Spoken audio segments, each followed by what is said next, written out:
Single dad saves billionaire's disabled daughter. Next day, her mom found a secret and broke down your city or country helps us share stories that feel closer to you. If you'd like to follow along, you're welcome to subscribe. Where are you watching from? Thank you very much. Now let us go back to the main character, Ethan Walker, because the night this story began was not dramatic in the way people expect miracles to look. It was ordinary, damp, and heavy with the kind of exhaustion that settles into a man who measures his life in hours, worked instead of dreams promised. Ethan walking home under flickering streetlights with his young daughter Lucy beside him, her small hand wrapped around his fingers, the smell of rain and asphalt hanging in the air. Cars rushing past at 40 miles per hour with drivers focused on their own destinations, and Ethan counting steps in his head because counting kept his thoughts quiet,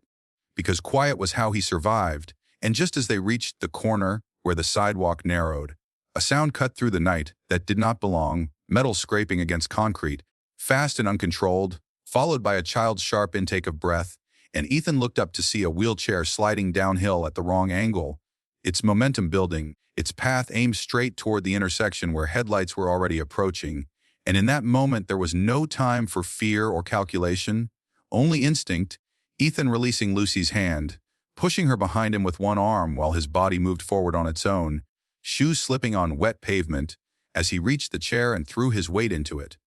twisting hard enough to redirect it just inches away from the lane of traffic, the impact knocking him to the ground, pain flashing through his wrist and shoulder as his back hit the curb,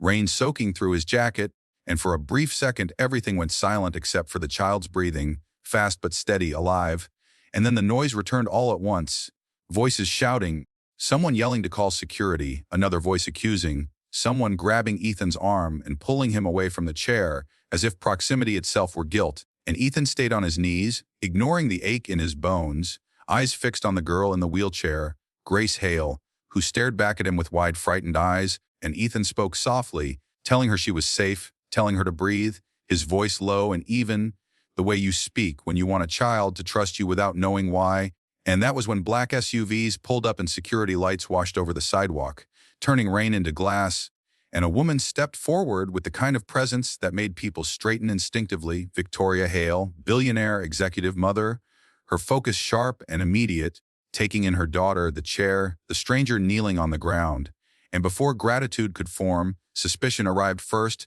questions asked with urgency but not kindness, hands still gripping Ethan's arm, voices framing the moment as a problem to be controlled. And Ethan understood instantly how this looked, a tired man in a worn jacket too close to a wealthy child, a situation that demanded explanation he knew would not be heard. And still he did not raise his voice, did not defend himself with emotion, because years had taught him that dignity did not shout to be seen, it waited, and as security tried to pull him farther back, Ethan reached down and picked up a small piece of metal lying near the curb,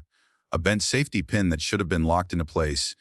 and he held it out calmly, saying only that the left wheel lock had failed, that the safety pin was missing, that someone should check the rear hub, his words precise, technical, unwanted, and they hung in the air without landing, because no one was listening for truth, they were listening for reassurance. And Grace reached out then, her hand trembling as she pointed toward Ethan, trying to speak through fear and noise, and Ethan met her gaze, giving her a small nod, the kind that says you did nothing wrong. And as Victoria ushered her daughter into the waiting car, already planning the next steps, already sealing the moment away, Ethan was released with a warning and a look that said, be grateful this ends here. And he gathered his bag, took Lucy's hand again, and walked away into the rain, unnoticed, unheard, carrying pain in his wrist and something heavier in his chest, unaware that this quiet act, done without witnesses and without reward, had just set in motion a reckoning no amount of money would be able to stop. The rain thinned, but the tension did not. It lingered on the sidewalk as security voices overlapped and decisions were made quickly by people trained to control outcomes, not understand moments, and Ethan Walker felt hands on his arms guiding him back, not roughly but firmly, the way authority does when it assumes it is right, and he allowed himself to be moved, because resistance would teach the wrong lesson to the child watching. Lucy standing a few steps behind him with her backpack tight against her chest, eyes searching his face for cues, and Ethan gave her a look that said stay calm, because calm was something he could still offer, and under the glare of portable lights a man in a tailored coat stepped forward, Jonathan Blake, voice smooth and practiced, already shaping the story before it finished happening, asking what Ethan thought he was doing, suggesting that sudden movements around specialized equipment could make things worse. And Ethan listened, nodding once. Not because he agreed, but because he understood how this worked. And when he spoke, it was not to defend himself. It was to add a fact. He said the wheel lock should not disengage under that load. He said the safety pin was missing. He said check the left rear hub. His tone steady, technical, stripped of emotion. And the words landed without effect, sliding off the air, because no one was listening for accuracy. They were listening for closure, and Victoria Hale stood a few feet away holding her daughter's hand, her attention split between Grace's pale face and the scene being contained around them, her posture controlled, her mind already moving toward risk assessments and next steps. And when she glanced at Ethan, it was brief, not dismissive but efficient,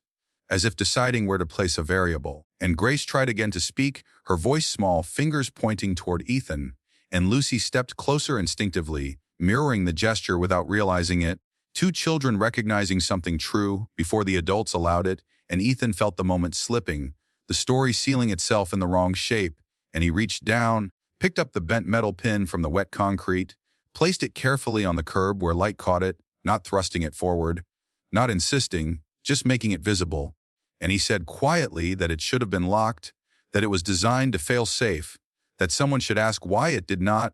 and Jonathan Blake's expression tightened for half a second before smoothing again, because half a second was all it took for a professional to register risk, and he stepped between Ethan and Victoria, redirecting attention, suggesting they move Grace inside the vehicle, suggesting medical evaluation, suggesting that this was being handled, and it was handled efficiently and without ceremony. Grace lifted into the SUV, Victoria's hand on her shoulder, the door closing with a soft, decisive sound that ended the conversation without answering it, and Ethan was released with a warning spoken kindly enough to sound reasonable, reminding him that interference could be misunderstood, that it was best to let professionals do their work, and Ethan nodded, not in agreement but in acknowledgement, because he had learned that some truths require time, and as the vehicles pulled away and the lights dimmed, the street returned to itself, quieter now, the rain finally stopping, and Ethan gathered his bag, checked on Lucy, asked if she was all right, and she nodded, then asked if the other girl would be okay. And Ethan said he believed she would, because belief was sometimes the only bridge between what happened and what should happen. And they walked home without looking back, unaware that Grace pressed her palm against the window as the car moved, watching Ethan grow smaller in the distance, and that Victoria noticed that gesture without understanding why it unsettled her, the image of a man standing still in the rain saying very little yet leaving behind a question that refused to disappear, while Ethan counted his steps again, feeling the ache in his wrist deepen, knowing it would bruise by morning, knowing also that he would still go to work, still keep his promises, because dignity did not end when the lights went out. It continued quietly, waiting for the world to catch up. By the time Ethan Walker reached his building, the rain had thinned to a mist, the street quieter now, and the adrenaline that had carried him home finally drained away, leaving behind a deep ache in his wrist and a heaviness he recognized as the cost of holding himself together in public. And he unlocked the door, stepped into the narrow apartment, and closed it gently behind him, the familiar smell of detergent from the closed laundromat below settling around them like a blanket. And Lucy slipped off her shoes and watched him with the careful attention of a child who had learned when not to ask questions too quickly, and Ethan leaned his shoulder against the door for just a second longer than usual, drawing a slow breath before moving again, because he understood that whatever he carried home with him would be felt by his daughter whether he spoke of it or not. And he knelt to her level, asking if she was scared, and Lucy shook her head, saying she was worried about the girl in the wheelchair, and Ethan nodded, telling her that worry meant she cared, and that caring was not something to lose even when the world felt sharp. And as he moved through the small kitchen, setting a kettle on the stove, the events replayed in his mind not as chaos but as details, the way the wheel had wobbled, the missing resistance where a lock should have held firm, the bent safety pin glinting on wet concrete, and those details followed him into the bedroom, where he reached into the back of the closet and pulled out a dented metal box he rarely opened, not because it was hidden but because it carried a weight that did not belong to the present, and Lucy sat on the edge of the bed, watching as he lifted the lid, revealing folded documents, an expired employee badge, and a photograph creased from being handled too often, Ethan younger, Standing beside a line of mobility devices on a factory floor, his expression focused, serious, and Lucy asked if that was him, and Ethan said yes, explaining simply that he used to help make sure things were safe,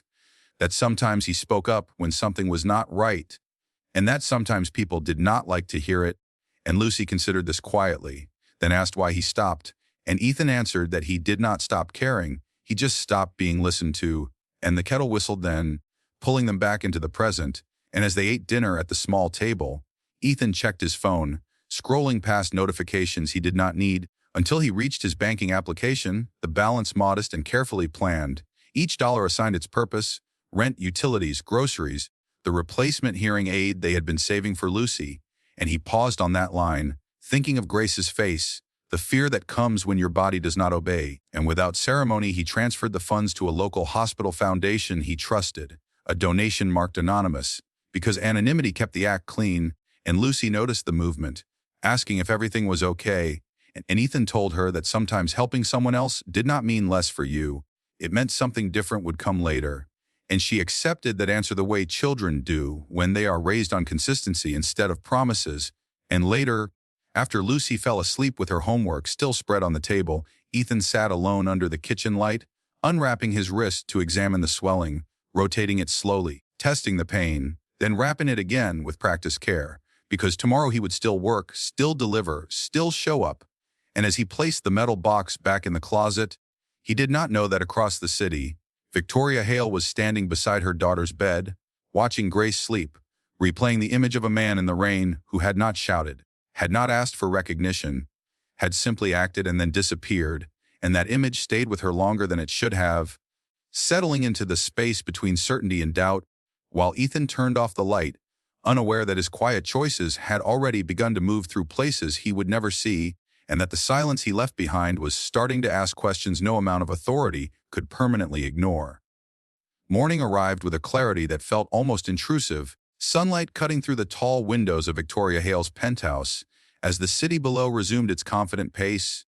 and for the first time in years Victoria did not move to meet it immediately. She stood still beside Grace's wheelchair, listening to the quiet hum of the apartment, replaying the previous night with an attention she usually reserved for high-stakes negotiations, because something about it refused to settle, and as Grace slept peacefully on the sofa after a restless night, Victoria knelt, ignoring the stiffness in her knees, and examined the wheelchair herself, running her fingers along the frame, the locking mechanism, the rear wheel, pressing and releasing with a precision she had learned long ago before wealth replaced hands on responsibility. And there it was, subtle but unmistakable, a softness where resistance should have been firm, a fraction of play that did not belong, and Victoria felt her chest tighten, because she understood systems, and systems rarely failed without warning, and she called for a technician, not the usual one who smiled too easily, but someone new, someone thorough. And when he arrived and inspected the chair, his expression changed almost immediately, his voice lowering as he explained that a safety pin was missing, that the design should have prevented disengagement under normal use, that this kind of failure was not supposed to happen, and Victoria thanked him and dismissed him, standing alone again in the quiet room, hearing the echo of a calm voice from the rain saying the same words she had just been told, and when Grace woke and asked for water, Victoria handed her the glass and asked gently about the man who helped her, asking what he had said, what he had done, and Grace answered simply that he told her to breathe and that she was not broken, that he spoke like he knew how things worked, and that answer stayed with Victoria long after Grace was taken to her therapy session, and later that morning, as Victoria sat at her desk with untouched coffee growing cold, she opened her laptop and began to search not outward but inward, pulling up internal archives she had not reviewed personally in years, quality assurance reports, engineering notes, incident logs, each one clean, polished, reassuring, until the absence itself began to feel wrong, and she traced the documentation backward, following revision histories and timestamps, moving past summaries into drafts, past drafts into flagged files, and there she found it, an old report marked urgent, then quietly closed, authored by a name she did not recognize at first, Ethan Walker, and as she read, her breathing slowed, because the language was precise, specific, warning of a potential failure in the wheel locking mechanism under certain stress conditions, recommending immediate redesign or recall, and noting that if ignored, the consequences could involve loss of control and serious injury, and Victoria leaned back in her chair, the city noise fading as realization took its place because the report had been acknowledged, reviewed, and then buried, no follow-up, no corrective action, just silence, and she understood then that the night on the street was not an accident. It was a delayed outcome. And when Jonathan Blake entered her office later to discuss messaging, Victoria listened with a different ear, noticing how quickly he framed the situation as contained, how easily he suggested minimizing exposure.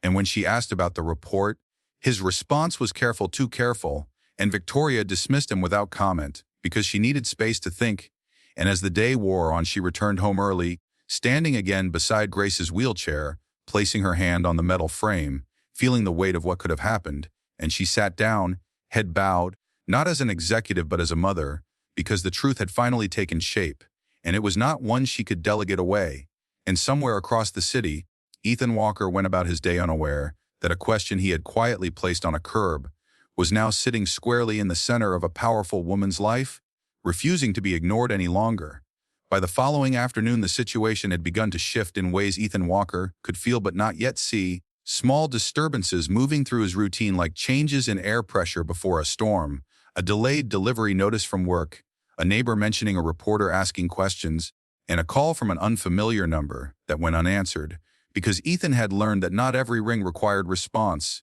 And while he moved through the city lifting boxes and collecting signatures, Cassandra Hale sat at a long glass table with documents spread before her, not summaries prepared by assistants, but original files, pulled from deep archives, reading line by line with the patience of someone who finally understood what patience was for, and the more she read, the clearer the pattern became, not a single mistake, but a series of choices, small compromises made in conference rooms far removed from the people who would bear the cost. And when Jonathan Blake joined her with a controlled expression and a carefully phrased update about public sentiment,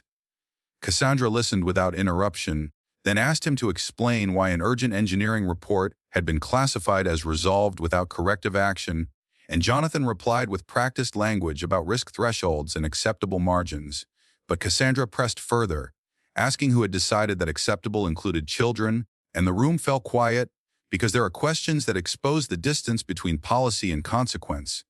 And later that evening, Cassandra visited Grace's therapy center, watching through the glass as her daughter worked through exercises with determination and fatigue written plainly across her face. And when Grace rested, Cassandra sat beside her, asking again about the man from the rain. And Grace said he did not treat her like something that might break, that he explained what was happening instead of hiding it. And Cassandra felt the words settle heavily because she recognized the difference between protection and respect. And that night an envelope arrived at Cassandra's home, forwarded from a local hospital foundation, containing a receipt for a modest anonymous donation designated for diagnostic testing, the timing precise, the amount exact, and Cassandra stared at it longer than she stared at balance sheets worth billions. Because generosity without recognition is unmistakable, and she understood then that Ethan had continued to act after the night ended, without audience, without leverage. And across town, Ethan sat at his kitchen table helping Lucy with homework, the television off, the room quiet. And when his phone vibrated with confirmation that the donation had been applied, he deleted the message immediately because he did not want gratitude to become a record. And Lucy asked if the other girl would be okay, and Ethan said he hoped so, because hope was honest even when certainty was not. And as Lucy went to bed, Ethan opened his old metal box again, reviewing copies of the report, timestamps intact, emails archived carefully, not with the intention of confrontation but preservation, because truth deserved to be kept whole. And the next morning Cassandra convened a closed meeting with members of the board, presenting facts without embellishment, timelines without commentary, and when resistance surfaced it did so predictably, concerns about liability, about optics, about timing, and Cassandra listened, then stated plainly that delay had already occurred, that silence had already cost them credibility, and that correction was no longer optional. And when a senior member suggested redirecting scrutiny toward the individual involved in the incident, Cassandra responded calmly that blame did not fix mechanisms, accountability did, and the meeting adjourned without resolution. But something had changed, because Cassandra had chosen a direction and would not be turned easily. And as Ethan walked Lucy to school that morning, he felt eyes on him, curiosity edged with uncertainty, and he kept his posture steady, his pace unchanged, because he understood that pressure often seeks reaction, and reaction was not something he intended to give. unaware that in offices above his reach decisions were being weighed that would soon pull his quiet life into a larger frame, not because he demanded attention, but because the truth he carried had begun to surface, and once surfaced, it could no longer be contained. The pressure did not arrive with shouting or threats. It arrived quietly, disguised as procedure, as Ethan Walker began to notice small interruptions in his routine that did not belong, a delivery reassigned without explanation, a supervisor asking him to confirm details he had already confirmed, a voicemail from a city office requesting clarification about an incident involving private property, and Ethan listened, returned only the calls that required response, and said nothing more than what was true, because he understood that pressure often seeks extra words to twist, and while he moved through his day carrying boxes and signatures measured in pounds and minutes, Victoria Hale sat alone in her office long after staff had gone, the city lights outside her windows blinking like signals she could no longer ignore, and she reviewed the internal timeline again, mapping the report authored by Ethan Walker to subsequent product approvals, tracing how an urgent warning had been acknowledged, and then neutralized through layers of polite language. And with each pass, she saw the same pattern, not malice but convenience, decisions made to keep schedules intact and costs predictable, decisions that assumed consequences would be absorbed by someone else. And when Jonathan Blake returned with updates from legal counsel advising caution, advising delay, advising narrative control, Victoria listened, then asked a single question that changed the temperature of the room. She asked whether caution would have mattered if Grace had not survived, and Jonathan hesitated, because he could manage risk but not hypotheticals that involved children, and that hesitation confirmed what Victoria already knew, that the company had become skilled at protecting itself from stories rather than preventing them, and she dismissed Jonathan with instructions to prepare full disclosure for regulators, not summaries, not talking points, but originals, and he warned her of consequences, of board resistance, of personal exposure, and Victoria replied evenly that exposure was preferable to avoidance, because avoidance had nearly cost her daughter, and across town, as Ethan picked Lucy up from school, he noticed a car idling longer than necessary across the street, its presence subtle but intentional, and he made a mental note without changing his pace, because changing behavior was how fear announced itself. And at home that evening, Lucy asked why people were looking at him differently, and Ethan answered that sometimes when you do the right thing quietly, it takes time for the world to decide how to respond, and Lucy considered this, then asked if being quiet meant being weak, and Ethan smiled, telling her that quiet meant choosing your words carefully so they could not be taken away from you, and later that night his phone rang again, this time from Victoria Hale, her voice measured but no longer distant, informing him that the company would be initiating an independent audit, and that regulators had been notified, and Ethan listened without reaction, then said that audits mattered only if they led to change, and Victoria agreed, because she had reached the same conclusion from the opposite direction, and when she asked if he still had the original documentation, Ethan said he did, with timestamps and copies preserved, and he added that he had never intended to use them for leverage, only to make sure the truth could survive, and Victoria paused, because leverage was the language she knew best, and this was something else entirely, and the next morning headlines began to shift, still cautious, still framed as questions, but different now, mentioning internal reviews, acknowledging potential design flaws, and Ethan saw his name appear for the first time, not as an accusation but as a footnote, and he felt no relief, only awareness that the quiet phase was ending, and as he wrapped his wrist before work, the swelling reduced but the ache persistent, he understood that correction rarely comes without discomfort, and that standing still while the world rearranges itself requires a steadiness few people practice, and in her office, Victoria prepared to face a board divided between loyalty and responsibility, knowing that the silence she was about to break had been cultivated for years,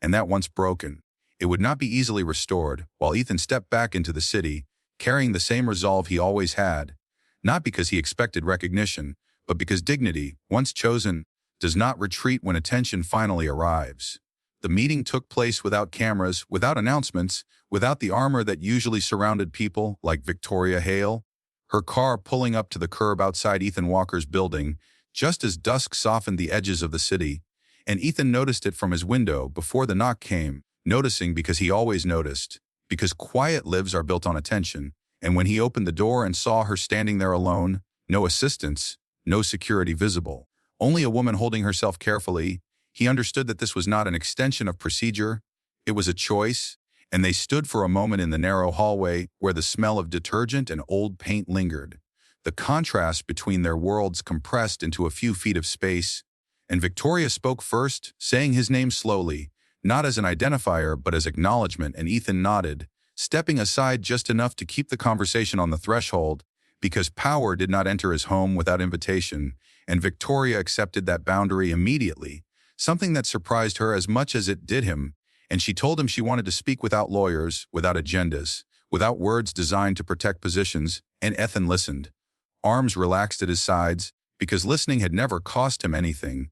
and she explained what she had found. The report, the timestamps, the decisions made after his warnings were filed away, and as she spoke, Ethan did not interrupt, his expression steady, absorbing confirmation rather than revelation,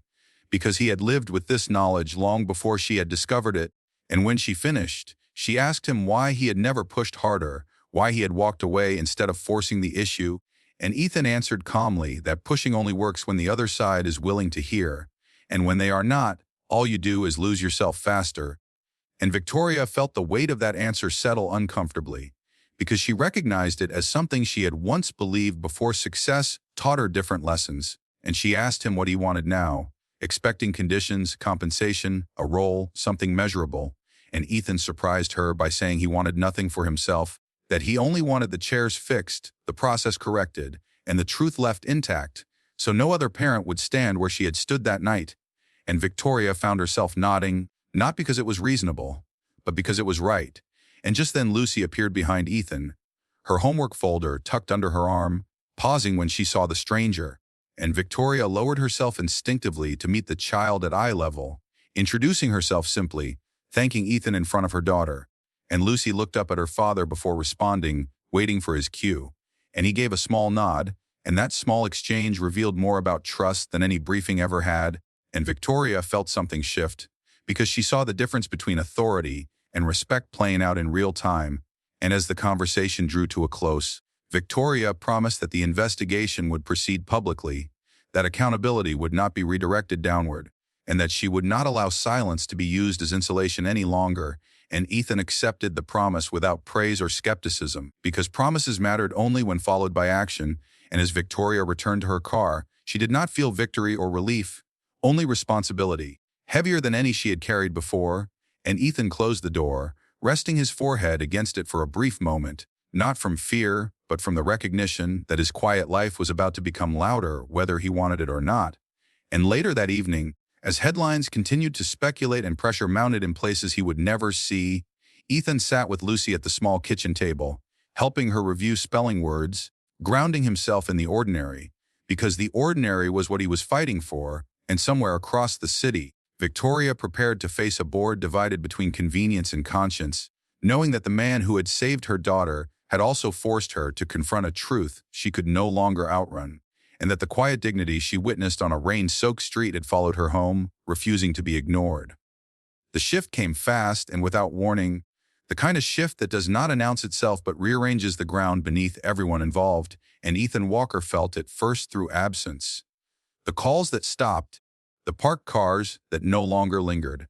the subtle pullback that told him attention had moved elsewhere, and he understood that this was not relief but repositioning, pressure changing shape rather than disappearing, and while he moved through his days with deliberate normalcy, taking Lucy to school, completing deliveries, keeping his posture steady in public spaces where eyes still followed him, inside the corporate offices across the city the tension had hardened into lines, Victoria Hale sitting at the head of a long table facing resistance that no longer bothered to disguise itself, board members questioning timing, questioning exposure, questioning loyalty, and Victoria listened until the questions circled back on themselves, then stated plainly that the company would release the findings of the independent audit and cooperate fully with regulators,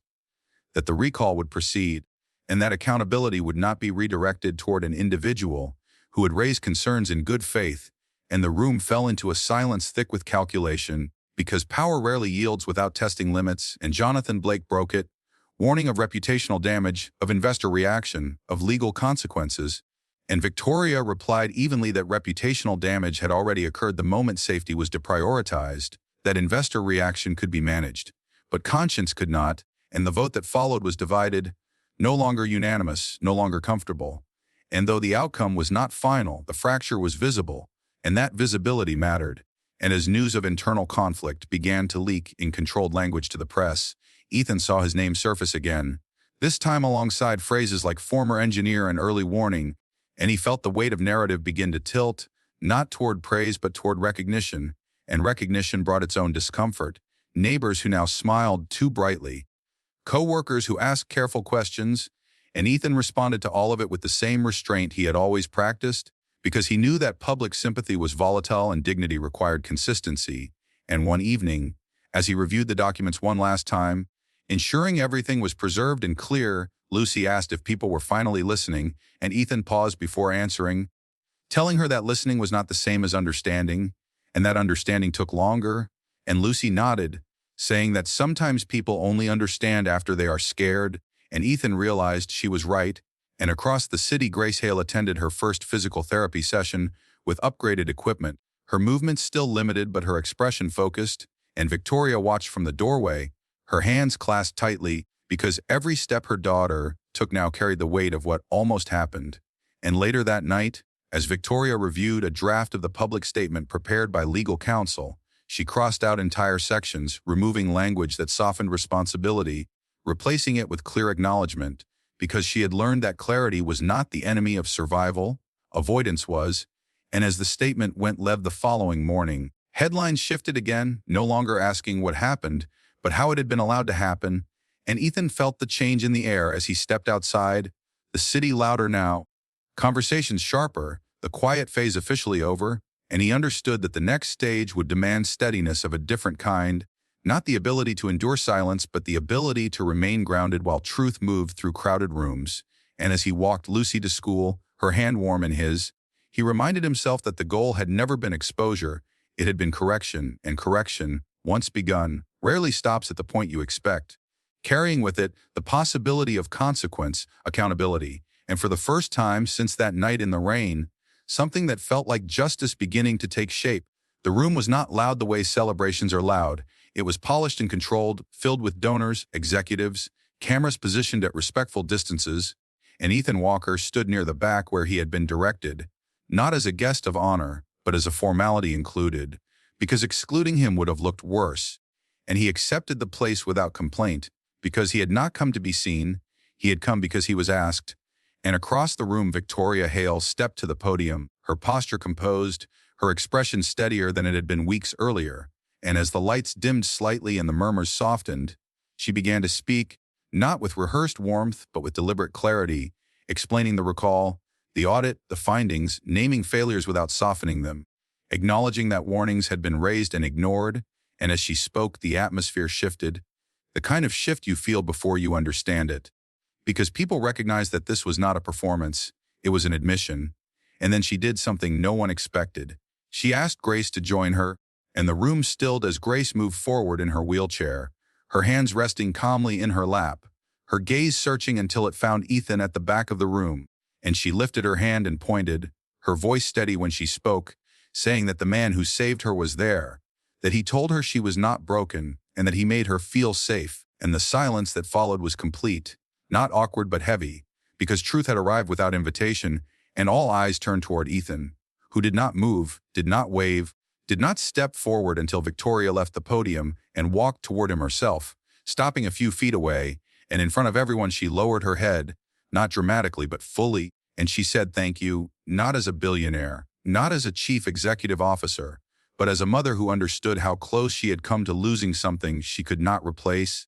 And Ethan met her gaze and answered quietly that he only did what anyone should do, that he wanted the focus to stay on fixing what was broken, so no one else would have to stand in the rain wondering if help would come. And the room remained silent, because there was nothing to add, no applause that would not cheapen the moment. And in that silence people began to understand that dignity does not demand recognition. It commands it by refusing to chase it, and later, as the event ended and conversations resumed in softer tones, Ethan slipped out without being stopped, returning to the sidewalk where the city sounded the same as it always had, and he walked home with Lucy beside him, her hand warm in his, asking if everything was finished, and Ethan told her that some things finish quietly, others continue in better ways, and she smiled, satisfied, and behind them the world would keep talking, writing headlines, assigning meaning, but none of that followed Ethan into his apartment, where dinner waited and homework needed checking and tomorrow would come regardless. And somewhere across the city, Victoria sat alone for a moment longer than necessary, the echo of that silence still with her, understanding that justice had not arrived with force or spectacle but with restraint, with truth spoken plainly, and with a man who never raised his voice yet changed the direction of a room. And that was the miracle no one could buy, the kind that only appears when someone chooses grace over noise and dignity over fear, leaving the world no choice but to listen. The days that followed did not bring fireworks or sudden ease. They brought something quieter and more demanding, a return to ordinary life with the weight of truth, now integrated instead of hidden, and Ethan Walker felt that shift most clearly in the small things, the way his supervisor spoke to him with a new careful respect, the way neighbors nodded without curiosity, the way the city seemed to have finished with its questions and moved on, and he welcomed that movement because he had never wanted a place in the story, only a correction to it. And as weeks passed, the recall expanded nationwide. Regulators issued findings that mirrored the report Ethan had written years earlier, and accountability took form not as public humiliation, but as structural change, processes rewritten, safeguards restored, warnings no longer buried under convenience. And Victoria Hale oversaw it all with a steadiness that surprised even those closest to her, refusing language that softened responsibility, insisting on clarity even when it cost stock value and board loyalty. Because once you see the line between power and care, you cannot pretend it is not there, and Grace continued her therapy. Progress slow but real, each session building confidence along with strength. And one afternoon she asked her mother if they could visit Ethan, not for a meeting, not for a thank you, just to say hello, and Victoria agreed, understanding that some connections should not be mediated by distance. And when they arrived at Ethan's building weeks later, it was without cameras, without notice, just a knock and two people waiting quietly in the hallway, and Ethan opened the door and saw Grace smile, saw Lucy step forward instinctively, and the space filled with something unremarkable and rare, mutual recognition without imbalance, and they spoke briefly about school, about therapy, about the weather, nothing monumental. And when Victoria thanked Ethan again, he responded the same way he always had, saying that what mattered was that things were safer now, and Victoria nodded, because she understood that gratitude, which demands nothing back, is the only kind that lasts, and after they left, life resumed its familiar rhythm. Homework at the kitchen table, dinners prepared simply, mornings counted in minutes and responsibilities, and Ethan returned the metal box to the back of the closet, not because the past was erased, but because it no longer needed guarding. And somewhere in a boardroom far removed from that apartment, new policies were ratified that would protect families who would never know his name, and that anonymity felt right, because impact does not require credit. And one evening Lucy asked her father if he was glad he helped that night, and Ethan answered without hesitation that he was. Because doing the right thing is not about outcomes. It is about alignment, knowing that who you are when no one is watching is the same person you can be when they finally are. And Lucy smiled, satisfied, and fell asleep soon after. And Ethan stood by the window for a moment looking out at the city, lights blinking steadily, traffic flowing, ordinary life continuing. And he felt no pride and no regret, only a calm understanding that dignity does not arrive as a reward. It is something you choose and carry forward, quietly, consistently. And somewhere across the city, Victoria sat with a cup of coffee long after it had gone cold, reflecting not on loss or gain but on the silence that had filled a room when truth was spoken plainly, realizing that the most powerful moment of her career had not been a deal closed or a market captured, but a moment when she stepped aside and allowed a man who never raised his voice to change the direction of things. And that realization stayed with her, shaping decisions yet to come, because some stories do not end with applause, they end with alignment, with the world made slightly safer by one quiet act and the courage to honor it. And that was enough. Time continued its quiet work after the changes settled, not erasing what happened but integrating it into something steadier. And Ethan Walker felt that integration in the smallest moments, mornings when Lucy laughed over breakfast without tension in her voice, evenings when he returned home tired but unburdened, the sense that his life had returned to its rightful scale, not smaller than before but more honest. And he noticed that people no longer looked at him with curiosity or caution. They looked past him again, which felt like a gift, because invisibility chosen his peace, and across the city the company moved forward under new rules that were not flashy but firm, independent oversight written into processes, whistleblower protection strengthened, engineering voices restored to decision-making tables, and Victoria Hale stood by those changes even as they cost time, money, and old alliances, because she understood now that leadership without listening is just authority waiting to fail. And grace grew stronger in increments measured not in miracles, but in persistence, steps taken with support, movements practiced again and again until confidence replaced fear. And one afternoon she sent Ethan a simple card written in careful handwriting saying, "Thank you for seeing me." And Ethan placed it on the refrigerator without comment, because gratitude that does not demand response can be held quietly, and Lucy noticed it there and smiled, understanding without explanation. And as seasons shifted, the story faded from headlines and conversation, becoming something people referenced vaguely, an example rather than a spectacle, and Ethan preferred it that way, because his purpose had never been to be remembered, only to ensure that one child made it home safely, and that others would not have to rely on luck. And one evening as he walked Lucy home from school, she asked why the room had gone so quiet when Grace pointed to him at the event, and Ethan thought for a moment before answering,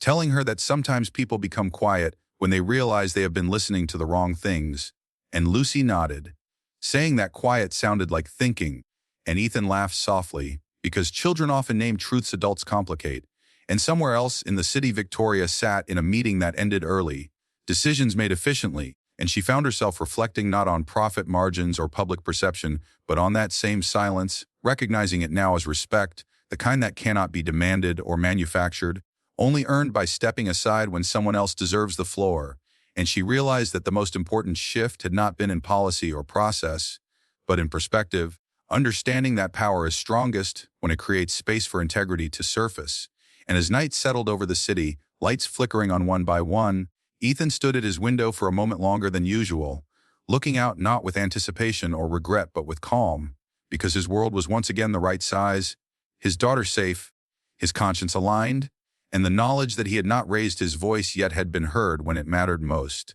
And that knowledge stayed with him, not as pride but as confirmation, that quiet dignity is not weakness. It is strength that does not need permission. And as the city continued on, indifferent and alive, the story reached its true ending, not marked by applause or declarations, but by a simple, enduring truth, that when someone chooses grace over noise and responsibility over comfort, the world adjusts, slowly and imperfectly, but meaningfully, and that adjustment, carried forward into lives that will never know the source, is the kind of ending that does not fade, it settles, becoming part of how things are done from then on. And that was the justice that arrived, not loudly, not dramatically, but in silence that finally made sense. The final understanding arrived without ceremony, not announced or celebrated, but felt in the way life continued with fewer sharp edges. And Ethan Walker recognized it one quiet evening as he and Lucy sat at the kitchen table finishing dinner, the window open, city sounds drifting in softly, the same city that had once rushed past without noticing, now simply part of the background again. And he realized that this was what he had hoped for all along, not acknowledgement, not reward, but the return of normalcy shaped by something steadier beneath it. And Lucy talked about her day, about a science project and a friend who had shared lunch, her voice light, unburdened, and Ethan listened fully, present in a way he had not always been when worry occupied the space between moments. And later, after Lucy went to bed, Ethan stood by the window as he often did, looking out at the lights blinking across the city, thinking not about what had happened, but about what had changed quietly because of it. And across town, Victoria Hale finished a late meeting and sat alone in her office, the building empty, her reflection faint in the glass. And she thought of that night in the rain, of how close everything had come to unraveling, and of how a man she did not know had acted without hesitation. And she understood now that leadership is not defined by control, but by the willingness to be corrected. And that lesson stayed with her more firmly than any policy or reform ever could. And Grace, now more confident in her movements, practiced standing again with determination rather than fear, each effort a reminder of resilience shaped by safety rather than chance. And when she spoke of Ethan, it was not with reverence but familiarity, as someone who had been kind when it mattered most. And that felt right. And as the seasons turned, the story faded fully into the past, no longer referenced, no longer examined, becoming part of the invisible structure that made daily life safer for people who would never know why. And Ethan returned the metal safety pin to the small box one last time, not as evidence but as memory, and placed it back in the closet where it could rest without weight. And he felt no sense of closure, because closure implies an ending, And this was not an ending, it was an alignment, a quiet confirmation that the values he lived by had held under pressure. And one night Lucy asked him what dignity meant, and Ethan thought carefully before answering, telling her that dignity is doing the right thing, even when no one is watching, and staying kind, even when the world is loud. And Lucy smiled, satisfied, because children recognize truth when it is simple. And somewhere beyond that apartment, the systems that once failed were now watched more carefully, not because fear demanded it, but because responsibility had been restored, and Victoria carried that awareness into every decision that followed, understanding that silence can be either avoidance or respect depending on how it is earned. And as the city settled into another ordinary night, Ethan turned off the light and prepared for sleep. Content not because everything was perfect, but because it was honest. And in that honesty there was peace, and the story ended the way it began, quietly, with no one raising their voice, with no spectacle to mark the moment, just a man who acted when it mattered and then returned to his life, leaving behind a world slightly safer than he found it. And that was the miracle, not something granted or received, but something created through quiet dignity, second chances, and the courage to let truth speak for itself, until even the loudest rooms had no choice but to listen. Single dad courage meets quiet dignity in this emotional cinematic story about a father who acts without recognition and changes lives forever. Single dad Ethan Walker lives a modest life with his daughter until one rainy night forces him to make a split-second decision that saves a disabled child he does not know, unaware that her mother is one of the most powerful women in the country. Single dad resilience unfolds through silence rather than confrontation as truth slowly surfaces, exposing buried warnings, corporate negligence, and the quiet strength of a man who refused to shout to be heard. This story follows how compassion without witnesses becomes a catalyst for accountability, healing, and second chances, reminding viewers that real justice does not arrive with noise but with courage, restraint, and moral clarity. Single dad integrity anchors a narrative of hope, responsibility, and grace as a mother confronts painful truths, a child finds safety, and systems are forced to change, from rain-soaked streets to boardrooms filled with silence. Single dad choices ripple outward, proving that doing the right thing, even when no one is watching, can make the world safer for those who will never know your name.